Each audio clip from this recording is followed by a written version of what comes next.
शब्द को ब्रह्म कहा है क्योंकि ईश्वर और जीव को एक श्रृंखला में बांधने का काम शब्द के द्वारा ही होता है। सृष्टि की उत्पत्ति का प्रारंभ भी शब्द से हुआ है।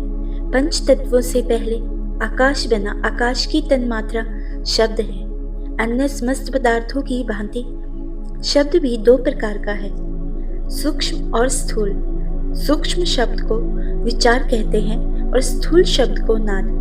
ब्रह्मलोक से हमारे लिए ईश्वरीय शब्द प्रवाह सदैव प्रवाहित होता है।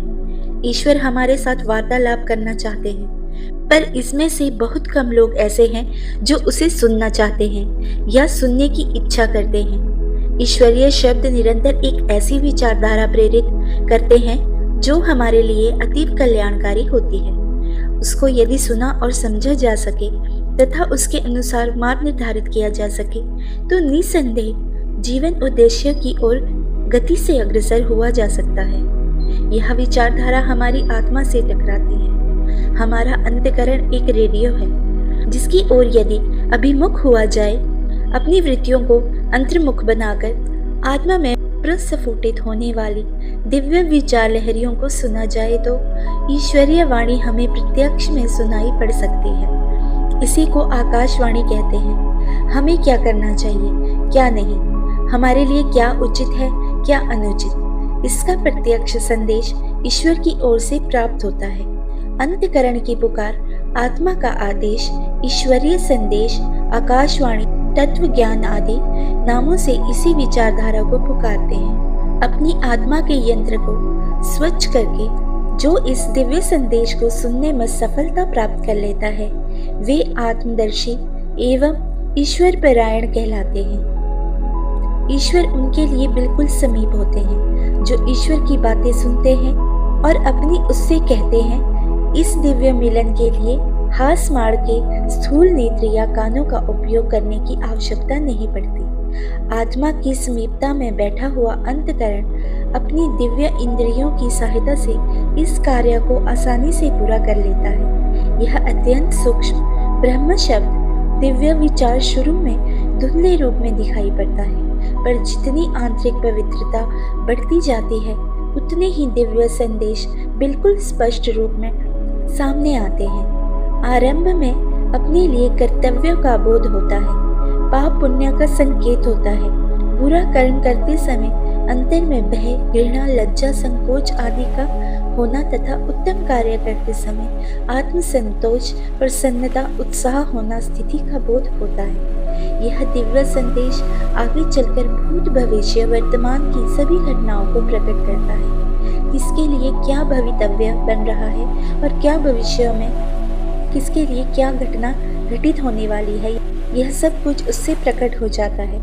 और भी ऊंची स्थिति पर पहुंचने पर उसके लिए सृष्टि के सब रहस्य खुल जाते हैं। कोई ऐसी बात नहीं है कि जो उससे छुपी रहे, परंतु जैसे ही इतना बड़ा ज्ञान उसे मिलता है वैसे ही वह उसका उपयोग करने में अत्यंत सावधान हो जाता है। बाल बुद्धि के लोगों के हाथों में यह दिव्य ज्ञान पड़ जाए तो वे उसे बाजीगरी की खिलवाड़ करने में ही नष्ट कर दें, पर अधिकारी पुरुष अपनी इस शक्ति का किसी को परिचय तक नहीं देते।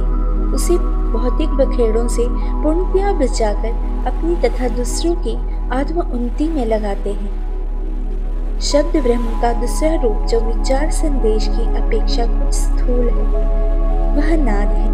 प्रकृति के अंतराल में एक ध्वनि प्रतीक्षा उठती रहती है जिसकी प्रेरणा से सृष्टि का समस्त क्रियाकलाप चलता है। यह प्रारंभिक शब्द ओम है। यह ओम ध्वनि जैसे जैसे अन्य तत्वों के क्षेत्र में होकर गुजरती है वैसे वैसे उसकी ध्वनि में अंतर आता है। उसी के अनुसार भिन्न भिन्न स्वरों की ध्वनियाँ उत्पन्न होती है। फिर ये ध्वनियाँ स्वर में बदल जाती हैं।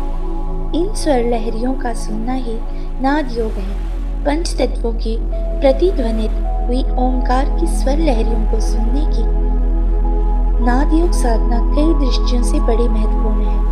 प्रथम तो इस दिव्य संगीत के सुनने से इतना आनंद आता है जितना कि किसी मधुर से मधुर वाद्य तथा गायन सुनने में नहीं आता। दूसरे, इस नाद श्रवण से मानसिक तंतुओं का प्रस्फुटन होता है।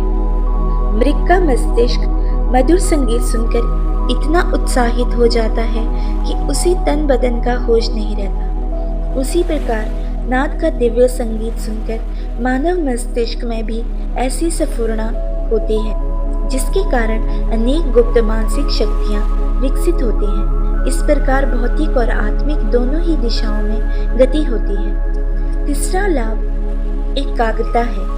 एक वस्तु पर नाद पर ध्यान एकाग्र करने से मन की बिखरी हुई शक्तियाँ एकत्रित होती हैं और इस प्रकार मन को वश में करने तथा निश्चित कार्य पर उसे पूरी तरह लगा देने की साधना सफल हो जाती है। यह सफलता कितनी शानदार है, इसे प्रत्येक अध्यात्म मार्ग का जिज्ञासु भली प्रकार जानता है। इस वीडियो में हम केवल आपको इतना ही बता रहे हैं। अगली वीडियो में हम आपको ब्रह्मनाद सुनने की सरल विधि बताएंगे। अगर आपको यह वीडियो अच्छी लगी हो तो हमारे चैनल को लाइक सब्सक्राइब करना ना भूलें। धन्यवाद।